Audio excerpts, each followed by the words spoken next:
সাভারের জোরপুরে তেলবাহী লরি উল্টে আগুন লেগে পুড়ে গেছে 5টি গাড়ি। এই ঘটনাতে প্রাণ গেছে দুজনের। শেখ হাসিনা বার্ন ইনস্টিটিউটে চিকিৎসাধীন রয়েছেন 8 জন, যাদের মধ্যে 2 জনের অবস্থা আশঙ্কাজনক। দাও দাও করে জ্বলছে তেলবাহী লরি, যার লেলিহান শিখায় ঘটনাস্থলে পুড়ে ছাই একটি তাজা প্রাণ।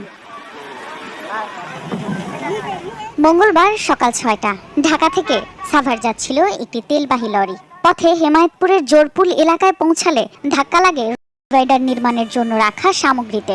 মুহূর্তেই উল্টে গিয়ে আগুন লেগে যায় লরিতে।